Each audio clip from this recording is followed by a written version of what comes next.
हरे कृष्णा। ओम नमः शिवाय।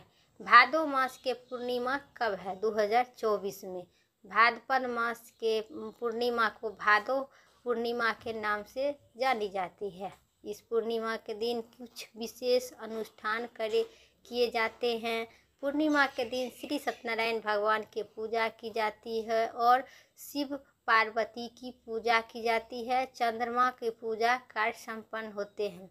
इस पूर्णिमा के दिन व्रत का अत्यधिक महत्व बताई गई है, जो सभी प्रकार का सुख वैभव को देने वाली भाद्रपद मास के पूर्णिमा है।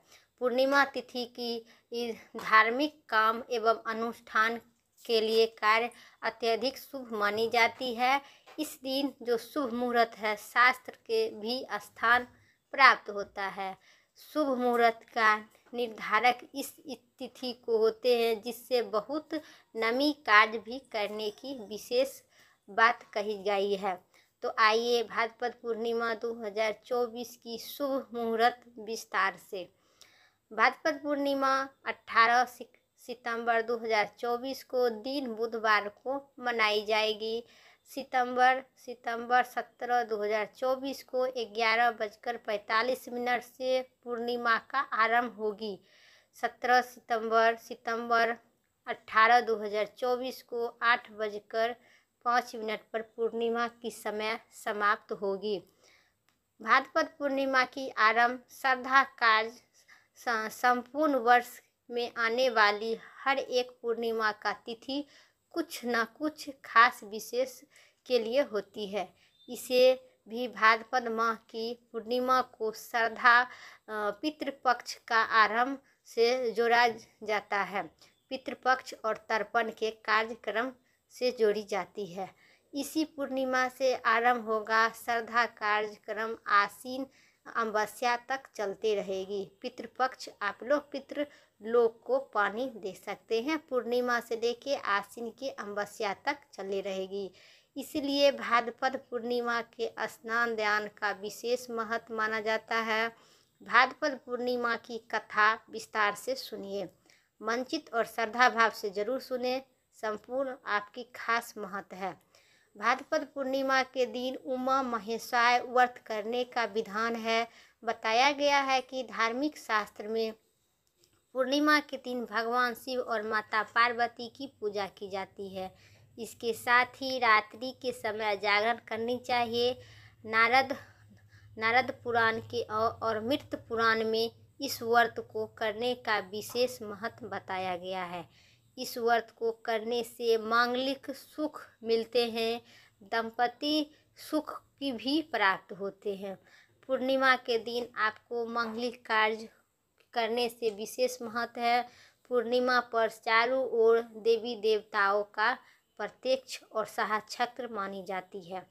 उमा महेश्वराय व्रत के साथ ही कथा सुननी चाहिए। इस कथा को सुनने से व्रत का संपूर्ण फल मिलता है।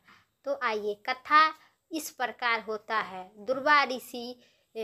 ऋषि दुर्वा जी एक बार भगवान शिव और शंकर के दर्शन के लिए उसने मिलने के लिए कैलाश जाते हैं। कैलाश पर भगवान शिव और माता पार्वती के दर्शन कर रहे थे अत्यधिक प्रसन्न होते हैं।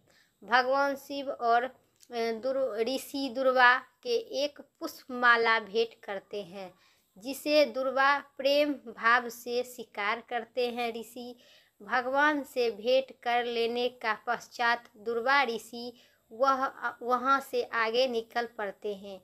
मार्ग वहाँ भगवान विष्णु जी दर्शन के लिए भी उत्सुक होते हैं।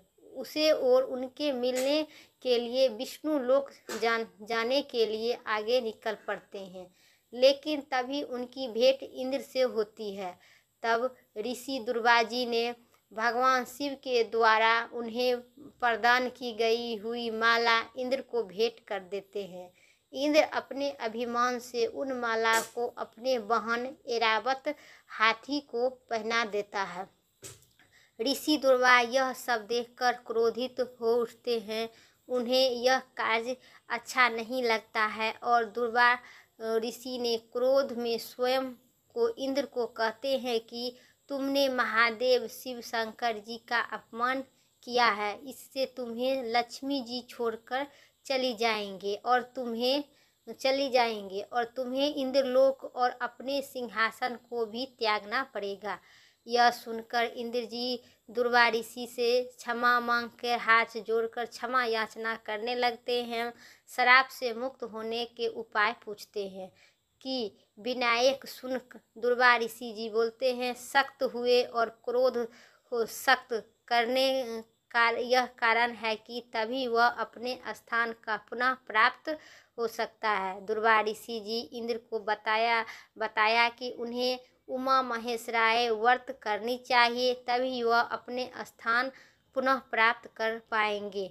तब इंद्र ने इस व्रत को किए, पूर्णिमा का व्रत किए। उमा महेश्वराय व्रत के प्रभाव से भाद्रपद मास के लक्ष्मी जी समेत सभी वस्तुओं उन्हें छीन गए थे।